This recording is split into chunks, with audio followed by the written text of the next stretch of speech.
January 29, 2026. Orange County Courthouse. The jury foreman stands. For years of waiting comes down to this moment. For the murder of Devin Clark, guilty of second-degree murder. Devin's mother collapses in tears. Finally, justice. But then the judge speaks again. For the murder of Lyric Woods, the jury is deadlocked. Mistrial declared. Lyric's family watches in horror as the judge declares a mistrial. After 4 years, no justice for their 14-year-old daughter. How did this happen? Because when police caught Issiah Ross hiding in Delaware 2 weeks after the murders, he said 3 words that changed everything: self-defense. 2 teenagers shot a combined 13 times, all bullets in their backs, running for their lives at 2 a.m. on a dirt trail. And Ross claimed he was the victim. The jury believed him for one murder, but not the other. To understand how a jury reached this split verdict, we need to go back to September 16, 2022. The night 2 teenagers made plans with a friend who would kill them both. If this case shocks you, like, share, hit subscribe, and turn on notifications for more true crime deep dives. Drop a like to support the channel. Comment below. Do you think the jury got it right? Now let's see what really happened that night. September 16, 2022. Friday night. Lyric Woods was 14 years old, a freshman. She lived with her mother, Monica Fuentes, and her stepfather in Orange County, North Carolina.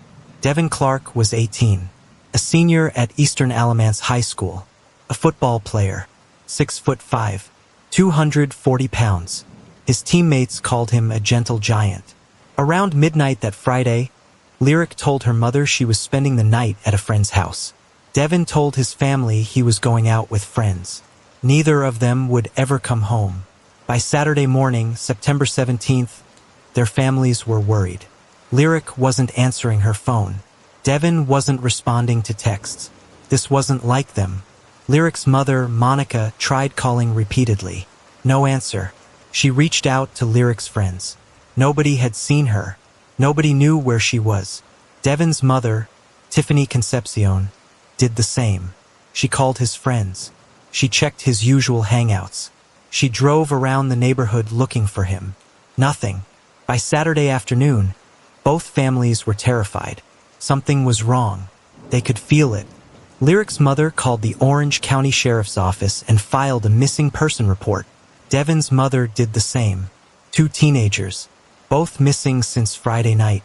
Both phones off. No contact with anyone. Investigators immediately began searching. They checked local hospitals. They contacted friends and classmates. They reviewed social media accounts. They tried pinging the teenagers' cell phones. Both phones were off. No location data. No activity since late Friday night. Saturday turned into Sunday. Still no sign of Lyric or Devin.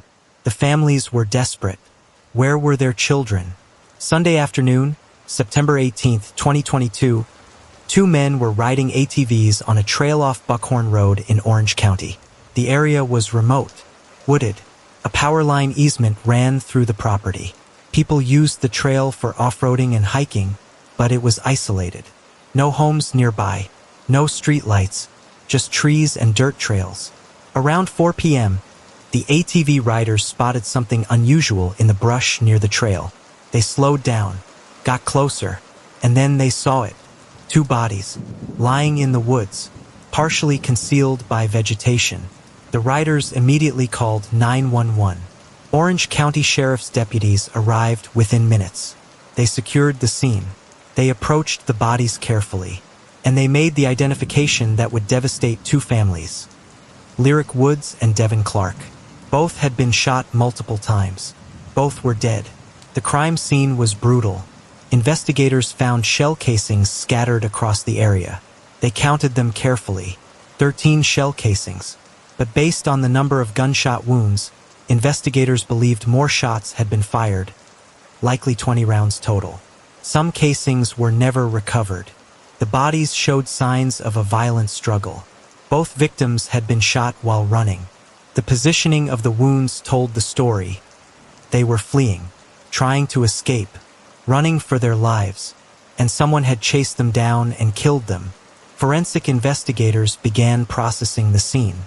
They photographed everything: the bodies, the shell casings, the tire tracks on the dirt trail, the footprints in the mud. They searched for the murder weapon. They combed through the brush. They used metal detectors. They searched the entire area. They didn't find the gun. The medical examiner arrived. The bodies were transported to the state medical examiner's office in Chapel Hill for autopsies. Investigators needed to know exactly how many times each victim was shot, where the bullets entered, the trajectory of each wound. By Sunday evening, news broke across Orange County. 2 teenagers found dead, shot multiple times. Bodies discovered on a remote trail. The families were notified. Lyric's mother collapsed. Devin's mother screamed. The nightmare they had feared since Saturday morning was now real. Their children were dead, murdered. Who would kill 2 teenagers? Why? What happened on that trail? Investigators began interviewing everyone who lived near Buckhorn Road. They knocked on doors. They asked if anyone heard anything Friday night or Saturday morning, if anyone saw any vehicles, any suspicious activity. They found a neighbor, James Rogers, who lived about a quarter mile from the crime scene. Rogers told investigators something critical. He was awakened around 2 a.m. on Saturday morning, September 17th. He heard gunshots, multiple shots fired in rapid succession, maybe 10 or 12 shots, then silence.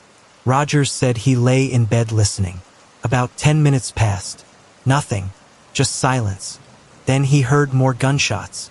Another volley, maybe 6 or 8 more shots. Rogers assumed it was hunters or someone target shooting. People used the trails for shooting occasionally. He didn't think much of it. He went back to sleep. He had no idea he had just heard 2 teenagers being murdered. Investigators now had a timeline. The murders happened sometime around 2 a.m. on Saturday, September 17th. The bodies were discovered Sunday afternoon at 4 p.m., more than 38 hours after the killings. Whoever killed Lyric and Devin had a significant head start. Detectives pulled phone records for both victims. The records showed both phones were active late Friday night. Text messages, Snapchat activity, phone calls. Then, around 2 a.m. Saturday, the exact time James Rogers heard gunshots, both phones went silent. No calls, no texts, no location pings. The phones were either turned off or destroyed. Investigators reviewed Lyric's and Devin's social media accounts. They recovered what they could from Snapchat, a notoriously difficult platform because messages automatically delete after being viewed. But they found something. Both Lyric and Devin had been messaging someone Friday night. Plans to hang out, references to meeting up late. The messages were vague, but the communication was there, and investigators could see exactly who they were messaging. The autopsies came back. Dr. Lauren Scott, the medical examiner, confirmed what investigators already suspected. Lyric Woods was shot 7 times. 2 bullets entered her back. 2 entered her neck. 2 entered her arm. 1 entered her hand. There was also 1 grazing wound on her shoulder.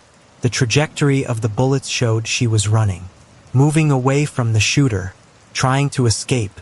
Devin Clark was shot 6 times. All 6 bullets entered his back. The wounds were clustered in his upper torso and back. Like Lyric, Devin was running when he died, shot from behind, fleeing for his life. The ballistics report came back. The shell casings found at the scene were tested.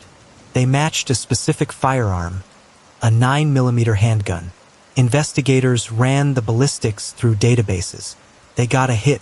The gun used to kill Lyric and Devin was registered to Dexter Clark, Devin's uncle.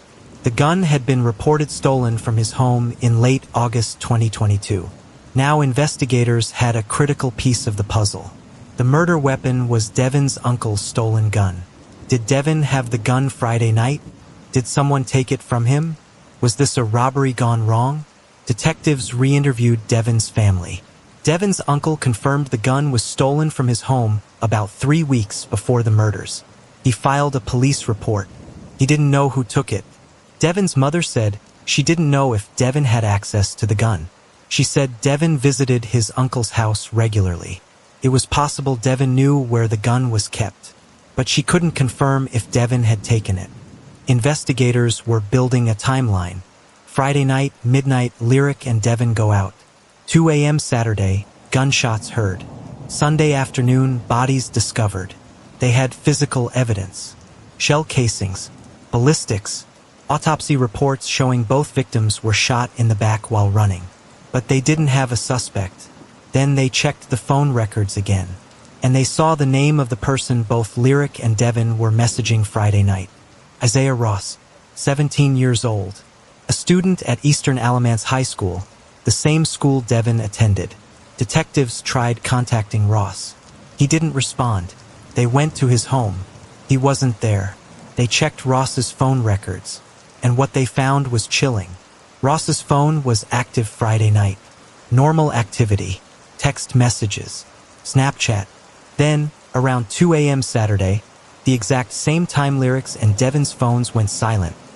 Ross's phone also went dark. No calls, no texts, no location pings. For hours, nothing. Then Ross's phone showed unusual activity. It would turn on briefly, ping a cell tower, then turn off, turn on again, ping a different tower miles away, then turn off again. This pattern repeated throughout the weekend. Investigators recognized this behavior immediately. It's called phone cycling. People do it when they're trying to avoid detection. They turn the phone on just long enough to send a quick message, then turn it off before law enforcement can track their location. Someone was hiding, and that someone was Issiah Ross. On Tuesday, September 20th, Ross's mother received a phone call from her son. He told her he was in Delaware, staying with relatives. He didn't say why he left North Carolina. He didn't mention Lyric or Devin. Detectives now had a suspect. Issiah Ross was the last person to communicate with both victims. His phone went silent at the exact time of the murders, and now he was hiding in Delaware, more than 500 miles away. Investigators contacted the FBI. They requested assistance locating Ross in Delaware. Delaware State Police joined the search. The manhunt was on, but investigators still had a problem. They had circumstantial evidence, phone records, suspicious behavior, flight from the state, but no confession, no murder weapon, no witnesses. They needed proof. Investigators had 2 dead teenagers, 20 gunshots, and a suspect. But then they checked the victims' phones, and what they found would lead them to a killer hiding 500 miles away. September 20th, 2022. For days after the murders, investigators knew Issiah Ross was in Delaware. But Delaware is a small state with nearly 1 million people. Finding one 17-year-old wouldn't be easy. The FBI joined the investigation. Federal agents have resources local police don't: databases, surveillance technology, interstate jurisdiction. If Ross was hiding in Delaware, they would find him. Agents started with Ross's family connections. They pulled records showing relatives in Delaware. They identified addresses. They began surveillance. Meanwhile, back in North Carolina, detectives were building their case. They needed more than phone records and suspicious behavior. They needed evidence that would hold up in court. They executed search warrants on Ross's home in North Carolina. They seized his belongings, his clothes, his electronics, anything that might contain evidence. They searched his vehicle, a car registered in his mother's name. They processed it for forensic evidence. Bloodstains, fingerprints, shell casings. They found nothing. The car was clean. Investigators also re-examined the crime scene. They brought in cadaver dogs. They searched the surrounding woods for the murder weapon. They expanded the search radius to half a mile. Still no gun. The medical examiner's report provided more details. Lyric Woods was shot 7 times. The wounds showed she was struck while running. The bullets entered from behind. 2 shots to the back, 2 to the neck, 2 to the arm, 1 to the hand, a defensive wound, suggesting she raised her hand to protect herself. Devin Clark was shot 6 times. All 6 bullets entered his back. The clustering of the wounds suggested he was shot in rapid succession, possibly within seconds. Both victims died quickly. The wounds were fatal. There was nothing that could have saved them. Dr. Scott, the medical examiner, noted something else. There was no gunshot residue on Devin's hands. If Devin had fired a gun that night, as Ross would later claim in his defense, there should have been trace evidence. Residue from the gunpowder. Chemical burns. There was none. This was critical. If Ross's defense was going to be, Devin pulled the gun first, the lack of gunshot residue undermined that claim. Back in Delaware, FBI agents were closing in. They tracked Ross to a relative's home in Wilmington. They set up surveillance. They confirmed Ross was inside. On October 5, 2022, nearly 3 weeks after the murders, federal agents and Delaware State Police surrounded the residence. It was early morning, 6 a.m. Agents knocked on the door. Ross's relative answered. Agents identified themselves. They asked if Issiah Ross was inside. The relative hesitated, then confirmed, yes, he's here. Agents ordered Ross to come to the door. Ross complied. He stepped outside. He was handcuffed immediately. He didn't resist. He didn't run. He didn't say a word. Ross was transported to a Delaware detention facility. North Carolina authorities filed extradition paperwork. They wanted Ross back in North Carolina to face charges. Ross's attorney advised him to fight extradition, to delay the process as long as possible. But Ross waived his right to fight it. Within days, he was on a transport van back to North Carolina. Why would Ross waive extradition? Investigators weren't sure. Maybe he thought cooperation would help him later. Maybe he wanted to go home. Maybe he thought he could beat the charges. On October 10, 2022, Ross was booked into the Orange County Jail. He was charged with 2 counts of first-degree murder. Under North Carolina law, first-degree murder requires proof of premeditation, that the killing was planned in advance. If convicted, Ross faced life in prison without the possibility of parole. Ross's family hired defense attorney Jonathan Trapp, a well-known criminal defense lawyer in the area. Trapp immediately requested a bond hearing. The prosecution opposed bond. Assistant District Attorney Anna Orr argued Ross was a flight risk. He had already fled to Delaware once. He had hidden from police for nearly 3 weeks. If released, he would run again. The judge agreed. Ross was ordered held without bond until trial. For the next 3 years, Ross sat in the Orange County Jail. His case moved slowly through the court system. Pretrial motions, discovery disputes, delays. Lyrics and Devin's families waited. They attended every hearing. They wanted to see Ross. They wanted answers. They wanted to know why he killed their children. Ross never spoke. He sat silently in court, shackled at the wrists and ankles. He showed no emotion, no remorse, no tears. His attorney, Jonathan Trapp, began preparing a defense. Trapp knew the state's case was strong. Phone records placed Ross with the victims the night they died. Ross fled to Delaware. His phone showed suspicious cycling behavior. But Trapp also knew what the state didn't have: the murder weapon. No gun meant no forensic evidence linking Ross to pulling the trigger. No gunshot residue on Ross's hands. No fingerprints on the weapon. Trapp's strategy became clear: reasonable doubt. The state couldn't prove beyond a reasonable doubt that Ross pulled the trigger. They had circumstantial evidence. But was it enough? In early 2025, prosecutors made a decision. They would not seek the death penalty. North Carolina still has capital punishment, but prosecutors rarely pursue it. The legal costs are enormous. Appeals take decades, and juries are hesitant to impose death sentences. Instead, prosecutors would seek life without parole if Ross was convicted of first-degree murder. But they also made Ross an offer: plead guilty to second-degree murder for both victims. Accept a sentence of 40 to 50 years in prison. Avoid trial. Give the families closure. Second-degree murder doesn't require proof of premeditation. It only requires proof of intent to kill. The evidence supported that. Ross shot 2 teenagers multiple times. That showed intent. Ross's attorney presented the offer: 40 to 50 years. Ross would be in his 60s or 70s when released, if he lived that long. But it was better than life without parole. Ross rejected the deal. He told his attorney he was not guilty of murder. He insisted he acted in self-defense. He wanted his day in court. He wanted to tell his side of the story. Trapp warned him, "Taking the stand is risky. If you testify, the prosecution will cross-examine you. They will attack every word. One inconsistency, one lie, and the jury will convict you." Ross didn't care. He wanted to testify. The trial was scheduled for January 2026. As the trial date approached, prosecutors reviewed their evidence one more time. They had phone records, ballistics, autopsy reports, Ross's flight to Delaware.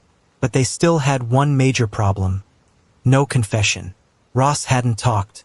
He invoked his right to remain silent when arrested. He refused to answer questions. He gave investigators nothing.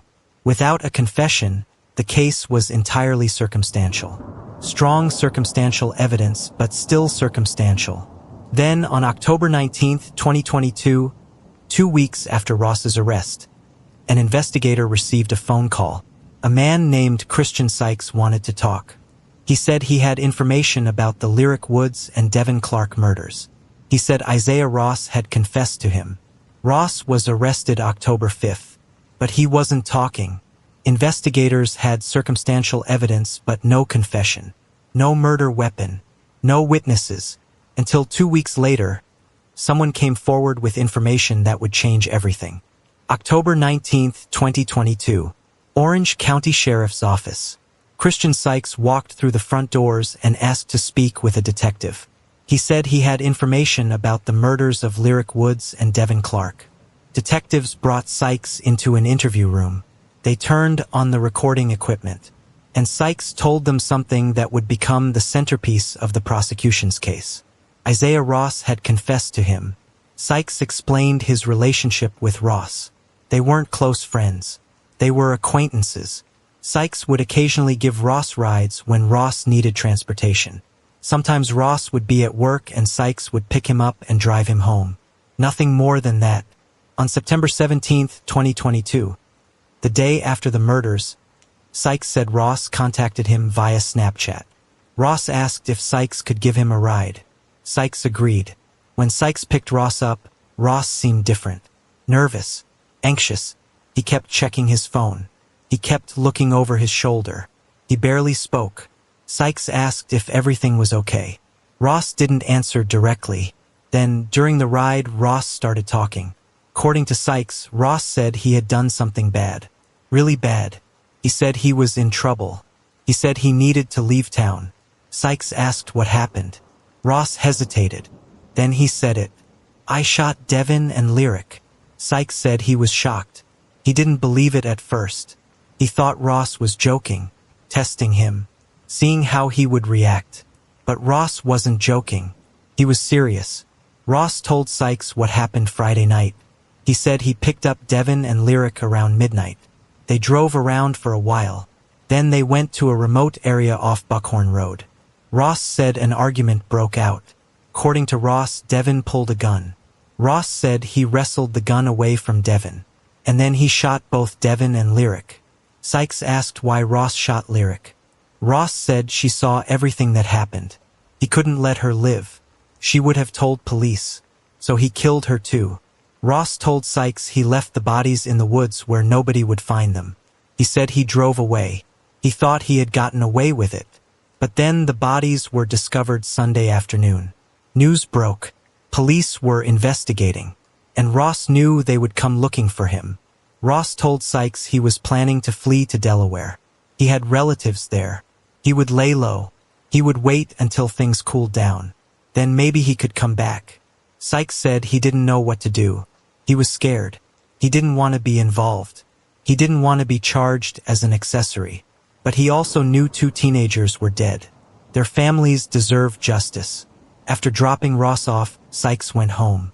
He thought about what Ross had told him. He wrestled with the decision for weeks. Should he go to police or stay silent?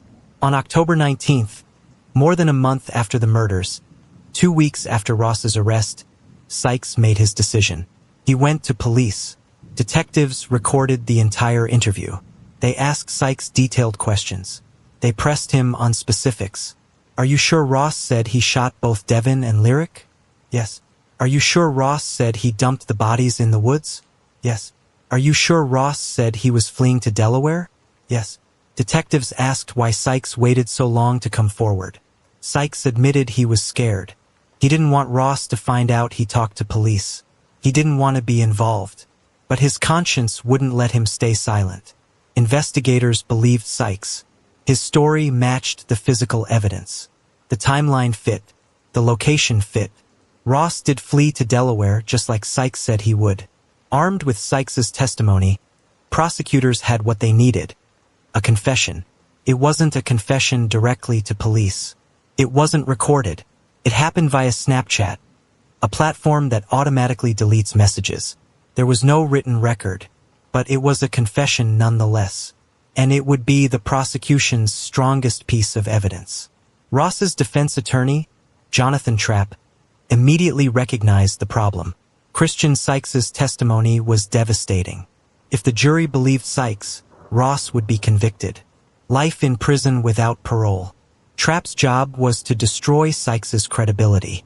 He started preparing cross-examination questions. How well did Sykes really know Ross? Why did he wait more than a month to come forward?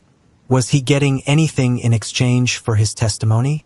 Was he lying to save himself? Trapp also noticed inconsistencies in Sykes's story. During the police interview, Sykes said Ross told him the shooting happened in the car, but forensic investigators found no evidence of gunshots in any vehicle. No bullet holes, no blood, no shell casings. The crime scene showed the shooting happened on the trail, not in a car. This was a critical inconsistency. If Sykes couldn't get basic facts right, could the jury trust anything he said?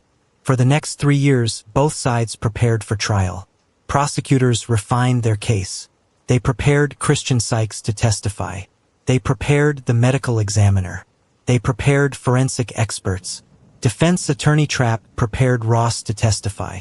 Because Ross insisted he would take the stand. Trapp warned Ross repeatedly, testifying is dangerous. The prosecution will tear you apart. They will attack every word. They will point out every inconsistency. If you slip up even once, the jury will convict you. But Ross was adamant. He wanted to tell his story. His story was simple, self-defense. Ross would testify that Devin pulled the gun first. Devin shot Lyric. Ross wrestled the gun away from Devin. And then, fearing for his life, Ross shot Devin. After the shooting, Ross panicked. He didn't call 911. He didn't check if either victim was alive. He just left. He fled to Delaware because he was scared. He knew how it looked. He knew people would assume he was guilty. But he wasn't guilty of murder. He was protecting himself. That was the story Ross would tell. And everything depended on whether the jury would believe him. On January 14, 2026, jury selection began. 12 strangers would decide Ross's fate. By January 16th, 12 jurors were seated. 7 women, 5 men. The trial could begin.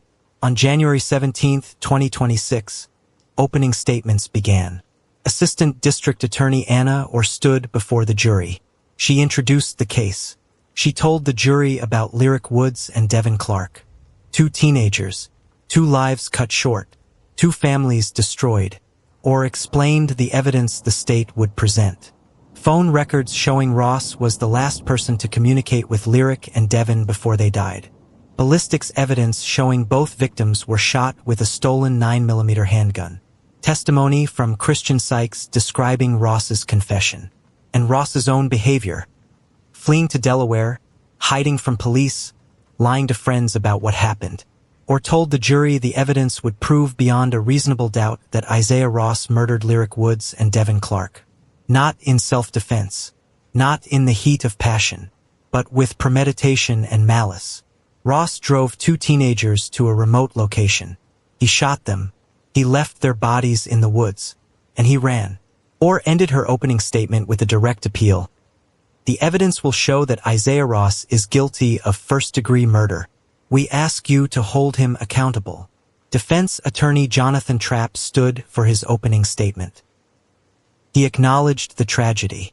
2 young lives lost, families grieving, community in pain. But Trapp argued the state's case was based on speculation, not facts. Trapp pointed out what the state didn't have. No murder weapon. No forensic evidence placing the gun in Ross's hands. No eyewitnesses. No recording of the alleged confession to Christian Sykes. Trapp told the jury they would hear testimony from Ross himself. Ross would take the stand and explain what really happened that night. Ross would testify that Devin Clark pulled the gun first. Devin shot Lyric. Ross wrestled the gun away from Devin in self-defense. And then Ross panicked. Trapp acknowledged Ross made mistakes after the shooting. He didn't call 911. He fled to Delaware. He lied to friends. But making bad decisions after a traumatic event doesn't equal murder. Trapp ended his opening statement with a reminder. The burden of proof is on the state. They must prove guilt beyond a reasonable doubt. And when you hear all the evidence, you will have doubt. The trial moved to witness testimony. The first witness was James Rogers, the neighbor who heard gunshots. Rogers testified he was awakened around 2 a.m. on September 17th. He heard multiple gunshots, maybe 10 or 12, then silence for about 10 minutes, then more shots. He assumed it was hunters. He went back to sleep. On cross-examination, Trapp pointed out that Rogers couldn't see what happened. He didn't know who fired the shots. He didn't know if it was one shooter or multiple shooters. All he knew was that he heard gunshots. The second witness was the medical examiner, Dr. Lauren Scott. Dr. Scott performed the autopsies on Lyric Woods and Devin Clark. She testified about the gunshot wounds. Lyric Woods was shot 7 times. 2 bullets entered her back. 2 entered her neck. 2 entered her arm. 1 entered her hand. 1 bullet grazed her shoulder. The wounds indicated she was shot while running away. The trajectory of the bullets showed she was moving, trying to flee. Devin Clark was shot 6 times. All 6 bullets entered his back. The wounds were clustered in his upper torso. The trajectory showed he was also running away when he was shot. Dr. Scott testified both victims likely died within minutes. The wounds were fatal. There was nothing that could have saved them once they were shot. On cross-examination, Trapp asked if Dr. Scott could determine who fired the shots. She said no. Trapp asked if the wounds could be consistent with a struggle over the gun. Dr. Scott said it was possible, but the patterns suggested the victims were fleeing, not fighting. The third witness was the lead investigator, Detective Mark Williams. Williams testified about the investigation. He described finding the bodies, processing the crime scene, collecting shell casings, interviewing witnesses, tracking down Ross in Delaware. Williams testified about Ross's phone records. He showed the jury a chart mapping Ross's phone activity. The phone was active Friday night. Then it went silent around 2 a.m. Saturday. Then it showed the unusual on-off pattern over the weekend. Williams explained this was consistent with someone trying to avoid detection. The phone would turn on just long enough to send a message, then turn off before law enforcement could track it. On cross-examination, Trapp challenged Williams on the lack of physical evidence. No murder weapon. No forensic evidence linking Ross to pulling the trigger. No gunshot residue on Ross's hands. Williams admitted the gun was never found. He admitted there was no gunshot residue, but he pointed out Ross was arrested more than 2 weeks after the murders, long after any residue would have washed away. Trapp asked if Williams considered the possibility that someone else pulled the trigger. Williams said they investigated all leads, but the evidence pointed to Ross. The prosecution then called their most important witness, Christian Sykes. Sykes took the stand. He was sworn in. He testified about his relationship with Ross. He explained he was an acquaintance who occasionally gave Ross rides. Nothing more. Sykes described the September 17th ride. He said Ross contacted him via Snapchat asking for a ride. Sykes agreed. During the ride, Ross seemed nervous, anxious, and then Ross confessed. Sykes testified Ross told him, "I shot Devin and Lyric." The courtroom went silent. Sykes continued. He said Ross explained what happened. Ross said he picked up Devin and Lyric Friday night. They drove to Buckhorn Road. An argument broke out. Ross said he shot them. He said Lyric saw everything, so he had to kill her too. Ross said he dumped the bodies in the woods. Sykes testified Ross told him he was planning to flee to Delaware. Sykes said he dropped Ross off and didn't hear from him again. Prosecutor Anna asked why Sykes waited more than 2 weeks to come forward. Sykes admitted he was scared. He didn't want to be involved, but his conscience wouldn't let him stay silent. On cross-examination, defense attorney Trapp attacked Sykes' credibility. Trapp pointed out the confession allegedly happened via Snapchat. Snapchat deletes messages automatically. There was no record, no proof Ross actually said those words. Trapp asked if Sykes had any reason to lie. Sykes said no. Trapp asked if Sykes received any benefit for testifying. Sykes said no. Trapp played a recording of Sykes' initial police interview. In the interview, Sykes said Ross told him the shooting happened in the car, but the crime scene showed no evidence of gunshots in a vehicle. The bodies were found in the woods. The shell casings were found on the trail. Nothing happened in a car. Trapp asked Sykes to explain the inconsistency. Sykes said he might have misunderstood. He said Ross might have meant something different. Trapp pressed, "So you're admitting your memory of this confession might not be accurate?" Sykes hesitated. "I remember what he told me. Maybe I didn't explain it right to the detective." Trapp ended his cross-examination by reminding the jury, "This entire case rests on Christian Sykes' memory of a conversation that allegedly happened more than 3 years ago. A conversation on Snapchat, with no written record, no proof, just his word." The prosecution rested their case. They had presented phone records, ballistics evidence, autopsy reports, and Christian Sykes' testimony about Ross's confession. Now it was the defense's turn. Ross insisted he was innocent. He claimed self-defense.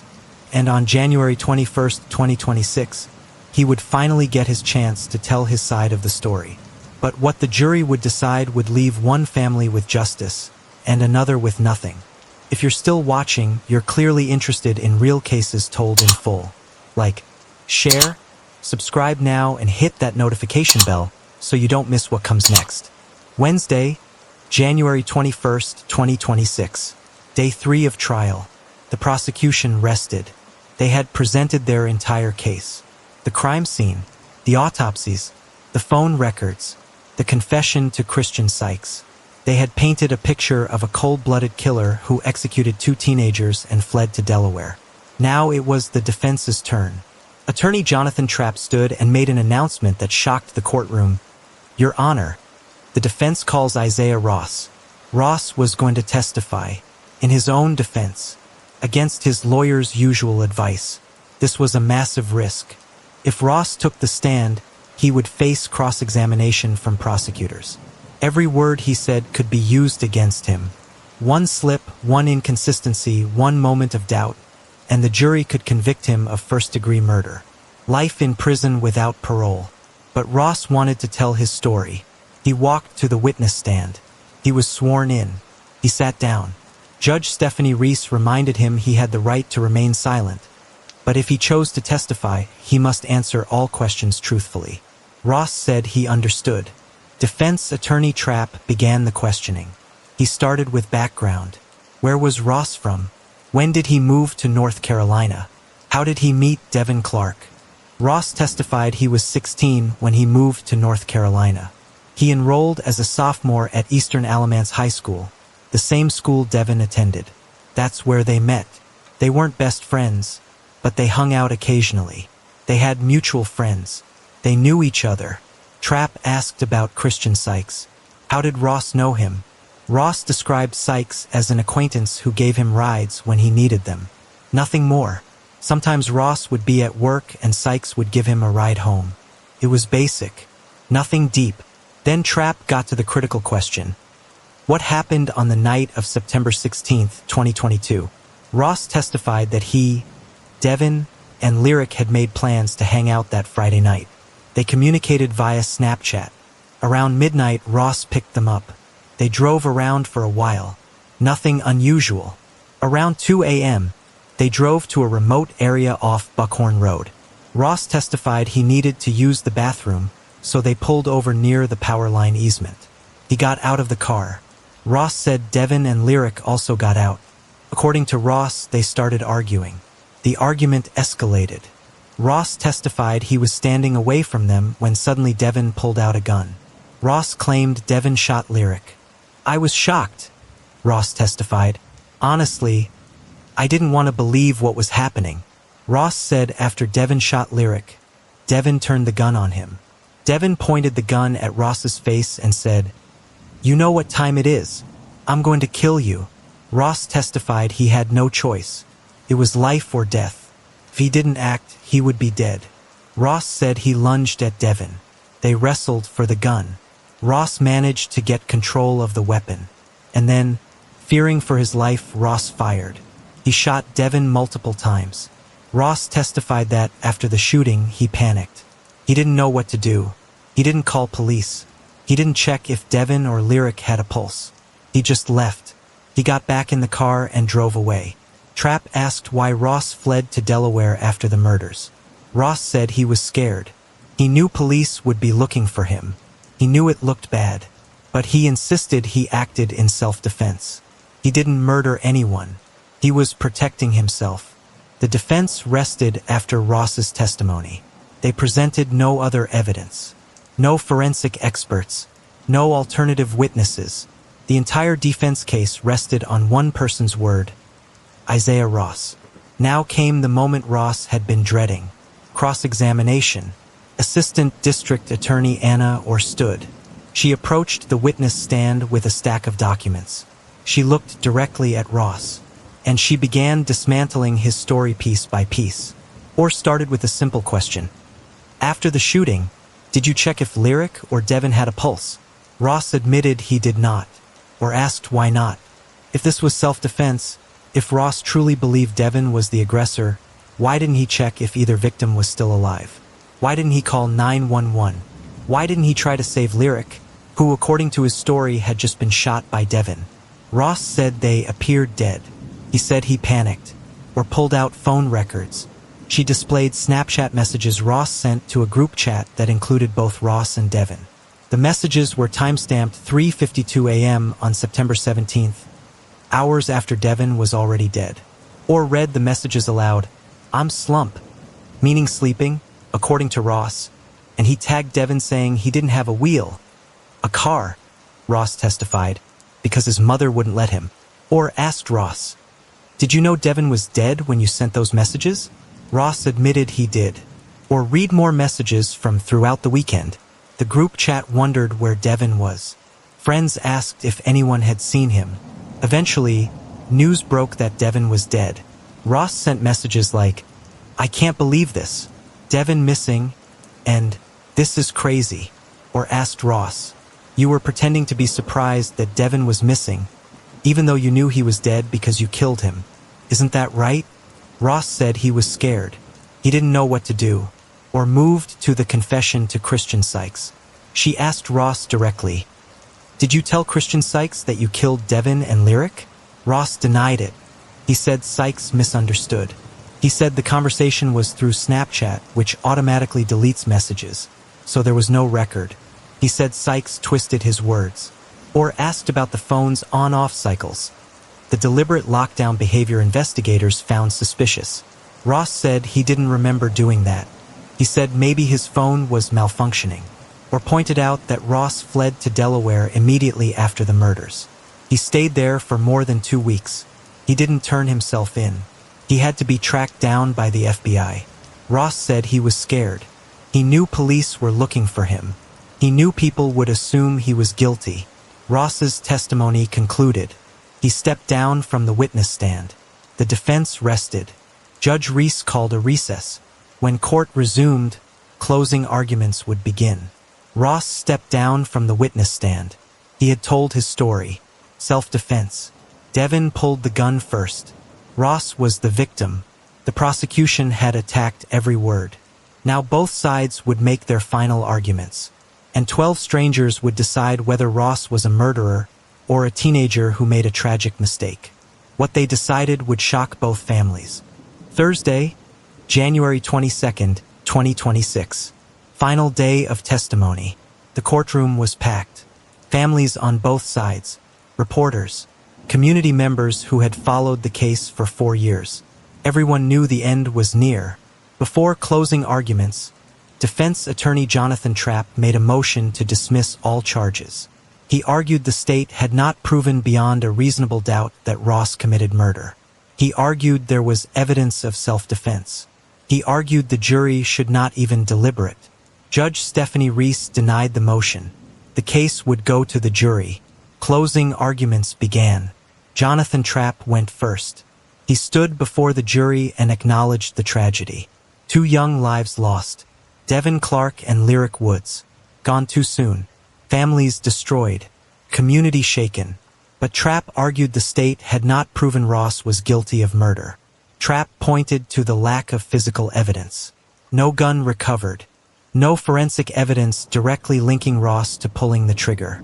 The shell casings matched Dexter Clark's missing gun, a gun Devin had access to. The state couldn't prove who fired those shots. Trapp attacked Christian Sykes's credibility. Sykes testified Ross confessed to him. But Sykes was recorded without his knowledge during his police interview. Sykes admitted he had never heard the recording until trial. Could his memory really be trusted after more than 3 years? Trapp reminded the jury that Sykes said Ross told him the shooting happened in the car. But forensic investigators found no bullet holes in the car. No blood in the car. The physical evidence contradicted Sykes's testimony. Trapp argued Ross's testimony should be believed. Ross said Devin shot Lyric. Ross said he wrestled the gun away from Devin in self-defense. Ross said he panicked afterward and made bad decisions by fleeing. But bad decisions after the fact don't equal murder. Trapp emphasized reasonable doubt. The jury didn't have to believe Ross was innocent. They just had to have doubt. And the evidence, Trapp argued, was full of doubt. Trapp sat down. Now it was the prosecution's turn. Assistant District Attorney Anna Orr stood. She walked to the center of the courtroom. She looked at each juror individually, and she began dismantling the defense's case. Orr acknowledged that Jonathan Trapp was correct about one thing. This case was a tragedy. 2 teenagers murdered. 2 families destroyed. But Orr argued there was no reasonable doubt. The evidence overwhelmingly pointed to Issiah Ross as the killer. Orr started with the gunshot wound patterns. She displayed autopsy photos for the jury, graphic images showing entrance wounds on the backs of both victims. Orr explained what the forensic pathologist testified. Lyric Woods was shot 7 times. Twice in her back, twice in her neck, twice in her arm, once in her hand, 1 grazing wound. All the wounds showed she was running away, shot from behind, fleeing for her life. Devin Clark was shot 6 times. Every single wound was in his back. He was running when he died. Or delivered her signature line, "Fear runs away. It does not give chase." She asked the jury, if Ross wrestled the gun away from Devin in self-defense, why were both victims running away? Why were they shot in the back? The answer was obvious. They were trying to escape, and Ross hunted them down. Or pointed to the testimony of James Rogers, a neighbor who lived near the crime scene. Rogers testified he was awakened by gunshots around 2 a.m. He heard multiple shots, then silence for about 10 minutes, then more shots, or argued that 10-minute delay was Ross deciding what to do next. The first shots killed Lyric. Then Ross waited. Then he shot Devin, or addressed Ross's testimony about self-defense. She pointed out all the inconsistencies. Ross claimed Devin pulled the gun first, but forensic testing found no gunshot residue on Devin's hands. Ross claimed he acted in self-defense, but he never called 911. He never checked for a pulse. He never tried to save Lyric, who, according to his story, was an innocent victim shot by Devin. Instead, Ross fled. He sent fake messages pretending to be surprised Devin was missing. He turned his phone on and off repeatedly to avoid detection. He drove to Delaware and hid for more than 2 weeks. Or addressed the Christian Sykes testimony. Yes, Sykes was recorded without his knowledge. But that doesn't make him a liar. Sykes had no reason to lie. He wasn't friends with Ross. He wasn't friends with the victims. He was just a guy who gave Ross rides sometimes. And according to Sykes, Ross confessed. Ross told him he shot both victims. Ross said he dumped the bodies where nobody would find them. Ross laughed about it, or argued the jury should believe Sykes. His testimony was consistent. His story matched the physical evidence. And most importantly, Ross's own behavior after the murders confirmed his guilt, or ended with a direct appeal to the jury. She said, "Issiah Ross wants you to believe he's the victim here. He wants you to believe Devin Clark, a football player, a good kid, suddenly became a killer. He wants you to believe Devin shot Lyric for no reason, then turned the gun on Ross, and Ross just happened to survive." Or continued, "But the evidence tells a different story. The evidence shows Issiah Ross drove two teenagers to a remote location. He shot them in their backs as they ran for their lives. He left their bodies in the woods. He fled to Delaware. He hid from police for more than 2 weeks. And now, sitting in that courtroom, he wants you to believe he's innocent," or looked directly at Ross. Then she turned back to the jury. "Don't let him get away with it. Devin Clark and Lyric Woods deserve justice. Hold Issiah Ross accountable for what he did," or sat down. Judge Stephanie Reese gave the jury their instructions. She explained the charges. First-degree murder requires premeditation, planning the killing in advance. Second-degree murder requires intent to kill but not necessarily premeditation. Voluntary manslaughter is killing in the heat of passion. Self-defense requires an imminent threat and a reasonable belief that deadly force was necessary. The jury would consider separate charges for each victim. First-degree murder for Devin Clark. First-degree murder for Lyric Woods. Lesser included offenses of second-degree murder and voluntary manslaughter for both. At 3:58 p.m. Thursday, Judge Reese sent the jury out to deliberate. The families waited. The attorneys waited. The entire courtroom waited. By the end of the day Thursday, the jury had not reached a verdict. They would resume deliberations Friday morning at 9 a.m. The jury disappeared into the deliberation room. Thursday afternoon, then Friday. The weekend passed. Monday, Tuesday. Days turned into a week. The families waited. The attorneys waited. The courthouse held its breath. Then, Wednesday morning, January 29th, the jury sent a note to the judge. They had reached a decision, but what they were about to announce would leave one family celebrating and another devastated. Wednesday, January 29th, 2026. After a week of deliberations, the jury had been deliberating since Thursday afternoon, January 22nd. Days of reviewing testimony, examining photographs, analyzing phone records, studying autopsy reports, weighing conflicting stories. One question dominated: did Issiah Ross commit murder, or did he act in self-defense? For the charge involving Devin Clark, the evidence seemed strong. Christian Sykes testified Ross confessed. Phone records placed Ross at the scene. Ross admitted shooting Devin. The question was whether it was self-defense or murder. For the charge involving Lyric Woods, the case was more complicated. Ross claimed he didn't shoot Lyric, he said Devin did. The prosecution argued Ross shot her because she saw everything. But without the murder weapon, without Ross explicitly saying he shot Lyric, some jurors struggled. Days passed. The jury sent notes to Judge Reese. They requested certain pieces of evidence. They asked for clarification on legal definitions. They reviewed Christian Sykes's testimony multiple times. By Wednesday morning, January 29th, the jury sent a note that changed everything. We have reached a unanimous verdict for Devin Clark. We remain deadlocked for Lyric Woods. Judge Stephanie Reese called the attorneys into chambers. She reviewed the note. The jury had deliberated for nearly a week.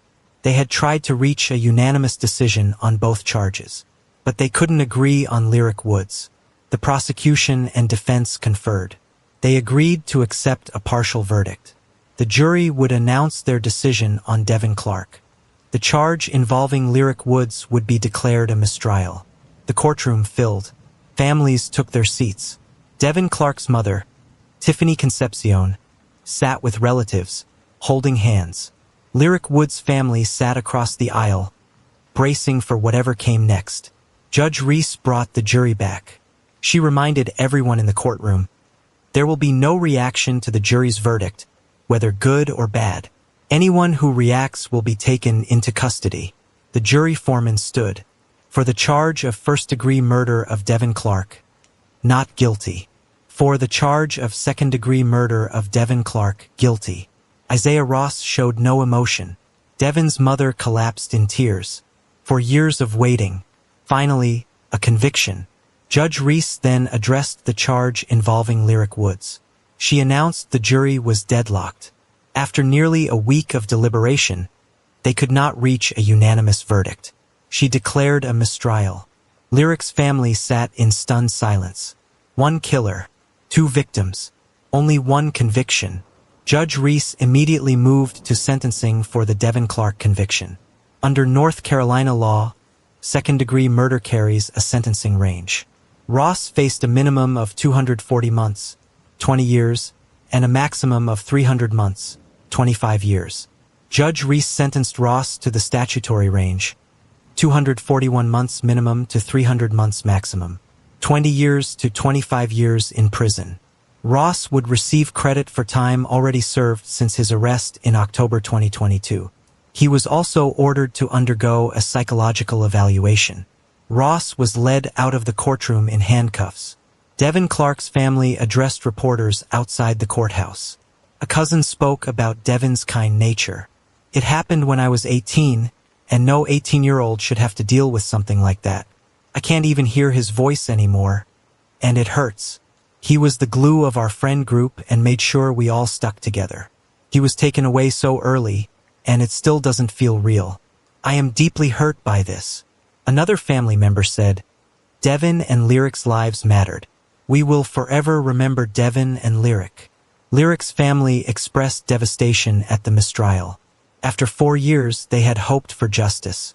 Instead, they got uncertainty. Would there be a retrial? Would the prosecution try Ross again for Lyric's murder? Nobody knew. Ross's attorney, Jonathan Trapp, spoke briefly to the media. He said the sentence gave Ross time to reflect on his actions. He has time to think about this and not make the same mistakes. My hope is that he doesn't have to spend the next 20 years, because it would not bring back what was lost. The Orange County District Attorney's Office issued a statement. They confirmed they were reviewing options for the Lyric Woods charge. A retrial was possible, but prosecutors would need to evaluate the evidence, consult with Lyric's family, and determine if a second trial would be successful. Guilty for Devin Clark. Mistrial for Lyric Woods. 1 killer, 2 victims, 2 different verdicts. Devin's family collapsed in relief. Lyric's family sat frozen in disbelief. For years of waiting, and only half of them got justice. How did this happen? How could a jury convict for one murder but deadlock on the other? The answer would reveal a flaw in the prosecution's case that nobody saw coming. The question everyone asked, why did the jury convict for Devin Clark but deadlock on Lyric Woods? Both teenagers were killed the same night, by the same person, with the same gun, on the same trail. So why the split verdict? Legal experts pointed to several factors. First, the confession to Christian Sykes. Sykes testified. Ross said, I shot Devin. That was clear, direct. But when it came to Lyric, Sykes testified. Ross said he shot her because she saw everything that happened. Some jurors may have questioned, did Ross actually admit to shooting Lyric? Or did he just admit she was there when Devin was shot? Second, Ross's testimony. Ross claimed he shot Devin in self-defense. But Ross also claimed Devin shot Lyric, not him. This created reasonable doubt for some jurors. If Devin pulled the gun first, if Devin shot Lyric first, then maybe Ross's story had merit. The prosecution argued the gunshot wound patterns proved Ross was lying. Both victims were shot in the back while running away. But without the murder weapon, without gunshot residue, without Ross explicitly admitting he shot Lyric, some jurors struggled to convict beyond a reasonable doubt. Third, the burden of proof. In a criminal trial, the prosecution must prove guilt beyond a reasonable doubt. That's a high standard. For Devin Clark, the evidence was overwhelming. Ross admitted shooting him. Sykes testified Ross confessed. Phone records placed Ross at the scene. The only question was whether it was self-defense or murder. The jury decided it was murder. But for Lyric Woods, there was just enough doubt. Ross claimed he didn't shoot her. The physical evidence didn't definitively prove Ross pulled the trigger for her death. Some jurors believed Ross. Others didn't. They couldn't reach unanimous agreement. Legal analysts noted that hung juries are relatively common in complex cases. 12 people must unanimously agree on a verdict. If even one juror has doubt, the result is a mistrial. In this case, it appears at least one juror, possibly more, believed Ross's claim that Devin shot Lyric. Or at minimum, they believed the prosecution hadn't proven beyond a reasonable doubt that Ross shot her. The families struggled to understand. Lyric's relatives pointed out that Ross fled after the murders. He lied to friends. He hid in Delaware. Those aren't the actions of someone acting in self-defense. But from a legal standpoint, post-crime behavior doesn't necessarily prove guilt for a specific act. Ross could have panicked after Devin shot Lyric and Ross shot Devin in self-defense. His flight to Delaware could have been fear of being blamed for something Devin did. The jury instructions were also a factor. Judge Reese explained that jurors must consider each charge separately. The evidence for Devin Clark's murder was independent from the evidence for Lyric Woods' murder. Jurors couldn't say, well, if he killed one, he must have killed both. Each charge required its own proof beyond a reasonable doubt. For Devin Clark, the jury found that proof. For Lyric Woods, they did not. Now the question became, what happens next? The Orange County District Attorney's Office had 3 options. Option 1, retry Ross for Lyric Woods' murder. Impanel a new jury. Present the same evidence. Hope for a different outcome. Option 2, accept the partial verdict. Ross is serving 20 to 25 years for Devin Clark's murder. That's substantial time. Prosecutors could decide that's enough justice and not pursue a second trial. Option 3, negotiate a plea deal for the Lyric Woods charge. Offer Ross a deal. Plead guilty to a lesser charge in exchange for a sentence that runs concurrent with his current sentence. This would give Lyric's family closure without the uncertainty of another trial. As of early February 2026, prosecutors had not announced their decision. The statute of limitations for murder is indefinite in North Carolina, meaning there's no time limit to bring charges. Prosecutors could wait months or even years before deciding whether to retry Ross. Lyric's family said they wanted justice. They wanted Ross held accountable for their daughter's death. But they also acknowledged the emotional toll of another trial. Sitting through testimony again. Seeing crime scene photos again. Reliving the worst day of their lives again. Devin's family expressed relief at the conviction but sadness at the mistrial. They said both families deserved closure. Both victims deserved justice. Ross, meanwhile, was transferred to a North Carolina state prison to begin serving his sentence.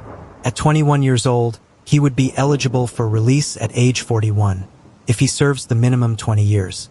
More likely, he'll serve closer to 25 years, making him 46 when released.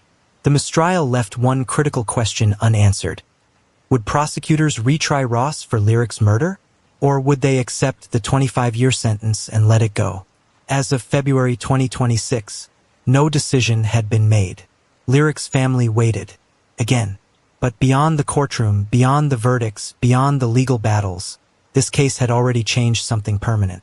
Something that would affect every murder case in North Carolina from that day forward. For years. That's how long it took to bring Issiah Ross to trial. For years of waiting. For years of legal motions. For years of families demanding answers. And in the end, justice was only partially served. Devin Clark's family got their conviction. Issiah Ross will spend at least 20 years in prison for killing their son. That's something. But it's not enough to bring Devin back. Lyric Woods' family got a mistrial. After 4 years, they still don't have closure. The person who killed their 14-year-old daughter has been convicted of killing his other victim. But not hers. The injustice burns. This case exposed the challenges of the criminal justice system. Jury trials are imperfect. 12 strangers must unanimously agree on guilt beyond a reasonable doubt. If even one juror has doubt, the system produces a hung jury, a mistrial, no justice. Some argue the system worked. Ross was convicted of second-degree murder for Devin Clark. He's going to prison for decades. The jury carefully considered the evidence and reached the conclusion they felt was supported by proof. That's the system functioning as designed. Others argue the system failed. 2 teenagers were killed the same night by the same person. How can a jury convict for one but not the other? How can Lyric Woods' family be expected to endure another trial? How is that justice? The case also highlighted the issue of juvenile offenders. Ross was 17 when he committed these murders. Under North Carolina law, he was tried as an adult because the charges were serious felonies. But some advocates questioned whether a 17-year-old should face the same consequences as an adult. Ross's brain was still developing. Studies show adolescent brains, particularly the prefrontal cortex responsible for impulse control and decision-making, aren't fully mature until the mid-20s. Does that excuse murder? No. But does it warrant consideration in sentencing? Some believe it should. Others argued Ross knew exactly what he was doing. He drove 2 teenagers to a remote location. He shot them multiple times. He fled to Delaware. He lied to cover his tracks. Those aren't the actions of a child. Those are the actions of someone who understood the consequences and tried to avoid them. The case also brought lasting change through Lyric and Devin's law. Before this case, North Carolina law prohibited releasing identifying information about juvenile suspects. The public could know a juvenile was charged, but not their name, photo, or details. This was designed to protect juveniles from lifelong stigma. But when Issiah Ross was arrested at age 17, the community was outraged. 2 teenagers were dead, and the public couldn't even see the suspect's face or know his full name. Felt wrong. Dangerous, even. What if Ross had been on the run and the public couldn't help identify him? Lyric and Devin's law changed that. Under the new law, juvenile suspects' names, photos, charges, and threat assessments can be released to the public, but only under strict conditions. The juvenile must be charged with a serious felony. The release of information must be necessary for public safety, and law enforcement must determine the juvenile poses a threat. The law was a direct result of this case. Devin Clark and Lyric Woods didn't just lose their lives. They changed North Carolina law to protect future victims. As of February 2026, the case remains unfinished. Prosecutors have not announced whether they will retry Ross for Lyric Woods' murder. Her family waits for answers. If prosecutors choose to retry, a new jury will hear the same evidence. Christian Sykes will testify again. Phone records will be presented again. Autopsy photos will be shown again. And hopefully, this time, the jury will reach a unanimous verdict. If prosecutors choose not to retry, Lyric Woods' murder will go unpunished, at least legally. Ross will serve his sentence for Devin Clark's murder. And Lyric's family will live with the knowledge that her killer was never fully held accountable. Either way, 2 families will never be whole again. Devin Clark was 18 years old, a senior, a football player, a young man who dreamed of playing professionally. He was loved by his coaches, teammates, classmates, and family. He had his whole life ahead of him. And on September 16, 2022, that life was stolen. Lyric Woods was 14 years old, a freshman, a girl with her whole future ahead of her. She was loved by her mother, her stepfather, her siblings, her friends. She should have graduated high school. She should have gone to college. She should have lived. And on September 16, 2022, that future was stolen. Issiah Ross is 21 years old. He will spend the next 2 decades, possibly more, in prison. By the time he's released, he'll be middle-aged. The world will have moved on without him. But Devin and Lyric won't be there to see it. Their lives ended on a Friday night in September 2022, on a remote trail, in the dark, alone, terrified, running for their lives. And as they ran, Issiah Ross fired. This is the story of 2 teenagers who lost their lives, the 4-year fight for justice, and the verdict that left one family with closure and another still searching for answers. Rest in peace, Devin Clark and Lyric Woods. Your lives mattered, your memories live on, and the fight for justice continues. If you or someone you know has information about unsolved cases in your community, please contact your local law enforcement. Every tip matters. Every piece of information could bring closure to a grieving family. Thank you for watching. Please subscribe for more true crime coverage. Hit the notification bell for updates on this case and others. And share this video to honor the memories of Devin Clark and Lyric Woods. Justice delayed is not justice denied. But in this case, justice is incomplete. And that's a tragedy all its own.